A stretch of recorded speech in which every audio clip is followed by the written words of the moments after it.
महेश कुमार पांडे, सहायक प्राध्यापक समाजशास्त्र, शासकीय JP वर्मा स्नातकोत्तर कल्याण वाणिज्य महाविद्यालय बिलासपुर शासन द्वारा जारी ऑनलाइन शिक्षण पद्धति के तहत मैं आज MA समाजशास्त्र के द्वितीय सेमेस्टर के प्रश्न पत्र द्वितीय सामाजिक अनुसंधान एवं सांख्यिकी के इकाई 3 तथ्यों का चित्रमय प्रदर्शन के बिंदु आरेखों के प्रकार पर अपना विचार रखना चाहूँगा। Types of diagrams. मोटे तौर पर हम डायग्राम्स को 3 भागों में विभक्त करते हैं। पहला है विमिति डायग्राम, दूसरा है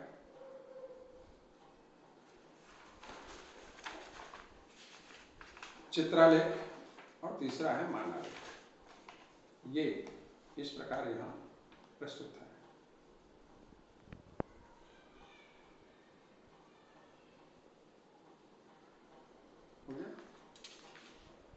विमिति आरेख जो है उसके ये 9 प्रकार होते हैं।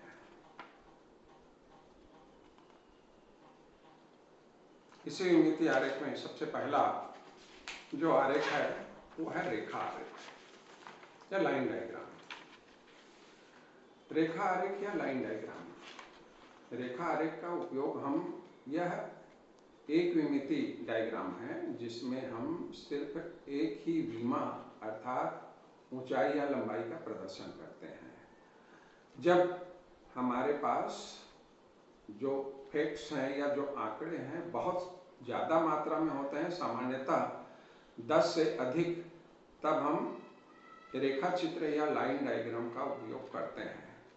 एक जो हमारी कॉपी की धरातल है उस धरातल पर सामान्यतः हम 10 दंड तो बना सकते हैं, लेकिन जैसे ही 10 से अधिक दंड बनाने को होते हैं तो हम दंड ना बना करके लाइन खींच करके ऊंचाइयों का प्रदर्शन करते हैं। जैसा कि यहाँ पर ये रेखा चित्र या लाइन डायग्राम दिखाया गया है। इसमें एक कक्षा में जो विद्यार्थी हैं 20 विद्यार्थी, उन 20 विद्यार्थियों की ऊंचाई को इंचों में प्रदर्शित किया गया है। यहाँ पर पैमाना लिया गया है 1 सेंटीमीटर बराबर 1 इंच। जितना इंच किसी कोई लंबाई दिखाई दे रही है उस विद्यार्थी की ऊंचाई जितना सेंटीमीटर दिखाई दे रही है उतने ही इंच उस विद्यार्थी की ऊंचाई है। दूसरा जो चित्र है वो है सरल दंड आरेख। सरल दंड आरेख में भी हम ऊंचाई को प्रदर्शित करते हैं, लेकिन जब संख्या कम होती है तब हम ऐसे दंड बनाते हैं और ये दंड आकर्षक होते हैं। जैसे कि इस चित्र में दिखाया जा रहा है कि एक महाविद्यालय में देश के कुछ शहरों में जन्म दर का प्रदर्शन है। देश के कुछ शहर हैं, उस शहर में जन्म दर का प्रदर्शन।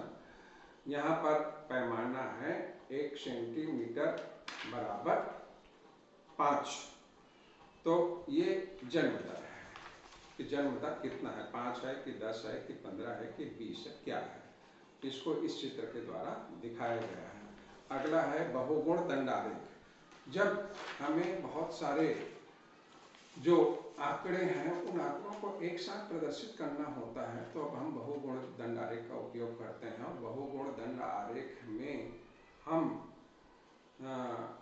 एक वर्ष में या अलग अलग वर्षों में किसी महाविद्यालय में विभिन्न संकायों में प्रवेश लेने वाले छात्रों की संख्या को यहाँ पर बहुगुण दंड आरेख में बताया गया है और यहाँ पर नीचे हम संकेतों का उपयोग करते हैं। इसके बाद अगला जो आरेख आता है अंतर्विभक्त दंड आरेख या सब डिवाइडेड बार डायग्राम। सब डिवाइडेड बार डायग्राम ये इसमें दंड अपने ही भीतर विभक्त होते हैं। जैसे यहाँ पर दिखाया गया है कि विभिन्न परिवारों में ताजा दूध और संघनित दूध का उपयोग, तो इसमें एक ही परिवार में कितना ताजे दूध का उपयोग होता है और कितने संघनित दूध का उपयोग होता है, इसमें जो दंड है अपने आप में ही विभक्त होता है।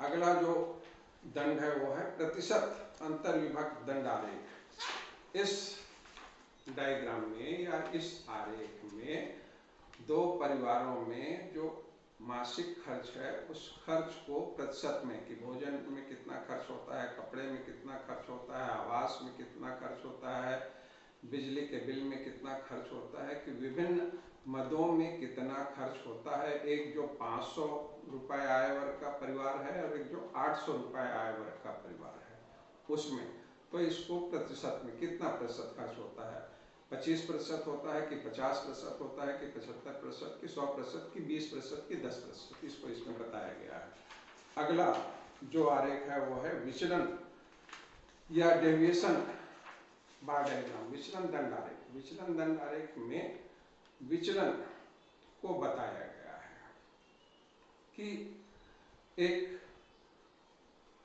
शहर के या एक राज्य के विभिन्न विश्वविद्यालयों में, है ना, एक राज्य के विभिन्न विश्वविद्यालयों में विद्यार्थियों के प्रवेश में कितना विचलन हुआ पिछले वर्ष की तुलना में इस वर्ष में, क्या प्रवेश लेने वाले छात्रों की संख्या बढ़ी कि क्या प्रवेश लेने वाले छात्रों की संख्या घटी, तो कितना विचलन हुआ। ये प्लस और माइनस में आता है, अगर बढ़ती है तो प्लस में और घटती है तो माइनस में। अगला है द्विदिशा दंड आरेख, डियो डायरेक्शनल बार डायग्राम। द्विदिशा दंड आरेख में हम जो आधार बिंदु है उस बिंदु के दोनों तरफ दंड बनाते हैं।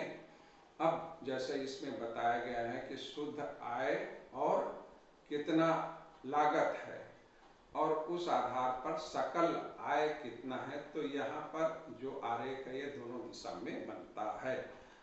अगला है जनसंख्या स्तूप या पॉपुलेशन पिरामिड। एक नगर की जनसंख्या, इसमें चीजों को बताया गया है, इसमें लिंग का भी विवरण दिया गया है, स्त्री और पुरुष और शिक्षित और अशिक्षित और आयु वर्ग, तीन चीजों को बताया गया है कि एक नगर में आयु वर्ग के आधार पर कैसी जनसंख्या है ना, 0 से लेकर के 20 वर्ष या 20 से लेकर के 50 वर्ष या 30 वर्ष जो भी है, और उसमें कितने शिक्षित हैं और कितने अशिक्षित हैं। तो इस प्रकार से ये किसी स्थान का पॉपुलेशन पिरामिड बनता है। अगला है सर्कन दंड आरेख या स्लाइडिंग बार डायग्राम। स्लाइडिंग बार डायग्राम यह भी एक दंड है, लेकिन ये सरकता हुआ दिखाई देता है। जैसे एक महाविद्यालय में या विश्वविद्यालय में प्रवेश लेने वाले छात्र और छात्राओं की संख्या, तो ये सरकता हुआ दिखाई देता है कि छात्रों की संख्या बढ़ रही है, छात्राओं की संख्या घट रही है, क्या हो रही है, इस सर्कल। अब अपन देखते हैं द्विमितीय आरेख। द्विमितीय आरेख में उसके विभिन्न प्रकार हैं, इन प्रकारों की हम चर्चा करने जा रहे हैं। इसमें है प्रतिशत अंतर विभक्त आरेख। ये द्विमितीय आरेख है। द्विमितीय आरेख में ऊंचाई के साथ साथ मोटाई का भी ध्यान दिया जाता है। मोटाई भी यहाँ पर एक बिंदु होता है। तो ये प्रतिशत अंतर विभक्त आयत आरेख है। इसमें जैसा कि हमने पहले एक दंड आरेख में देखा, अंतर विभक्त दंड आरेख में, तो यहाँ पर जो एक परिवार 500 रुपये आय वर्ग का या 800 रुपये आय वर्ग का, तो उनमें क्या खर्च है ये प्रतिशत में बताया गया है। अगला है विभक्त आयत आरेख। विभक्त आयत आरेख में प्रतिशत में ना दिखा करके इसे सीधे मात्रा में दिखाया जाता है। यहाँ पर भी मोटाई का मतलब होता है। अगला अपन देखते हैं वर्ग आरेख या स्क्वायर डायग्राम।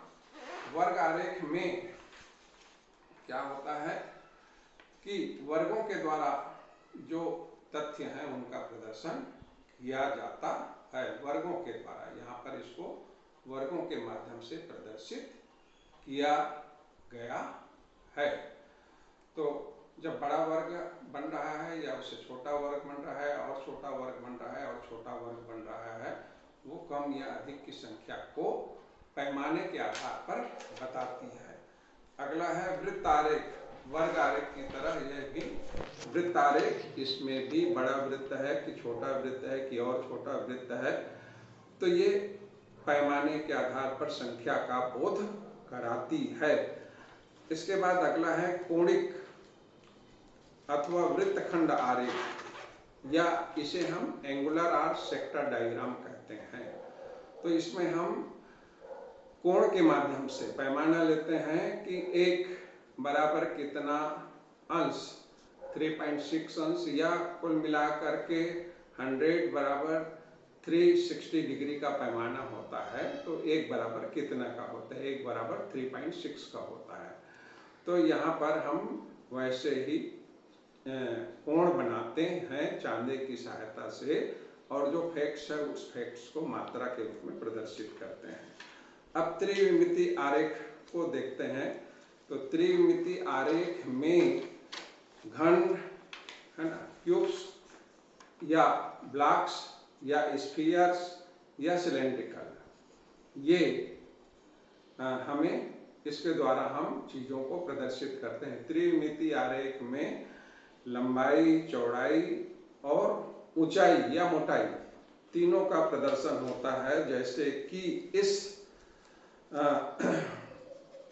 जो 3 डायमेंशनल डायग्राम है, जिसे क्यूब के द्वारा प्रदर्शित किया गया है या घन के द्वारा प्रदर्शित किया गया है, उसमें इस प्रकार से दिखाया जा रहा है। इसे हम त्रिविमिति आरेख कहते हैं, जिसे क्यूब के द्वारा प्रदर्शित किया गया है। अगला है चित्रालेख या पिक्टोग्राम्स।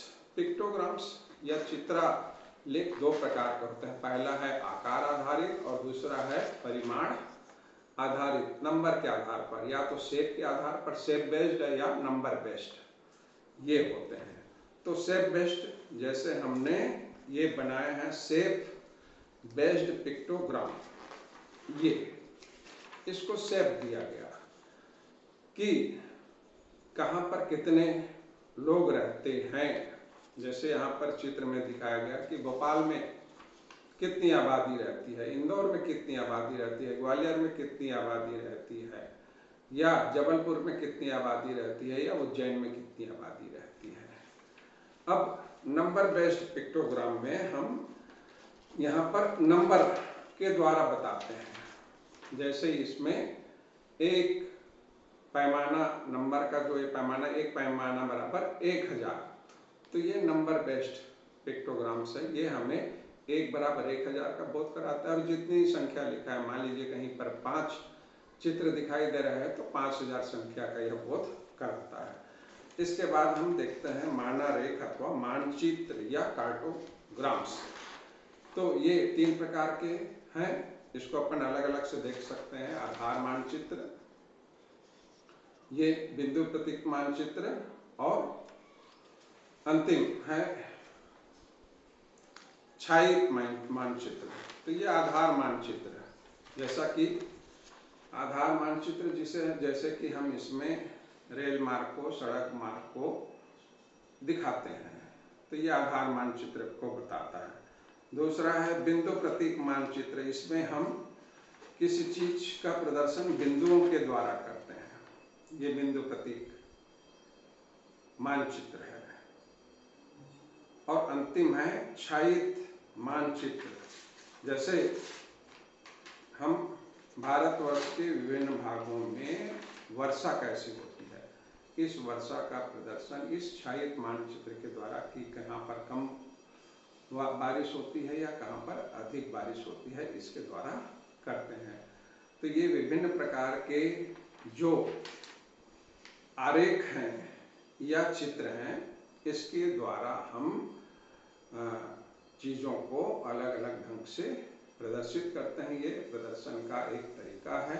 आजकल कंप्यूटर का उपयोग इसे और सरल और आसान बना रहा है, हम उसके द्वारा भी प्रदर्शित कर सकते हैं। लेकिन हम ज़्यादा अच्छा है कि इनको सीखें और सीख करके हाथों से बनाएं, तभी हम कंप्यूटर से बना पाएंगे। चित्रों के विभिन्न प्रकारों के बारे में इतना ही कहना चाहूँगा। धन्यवाद।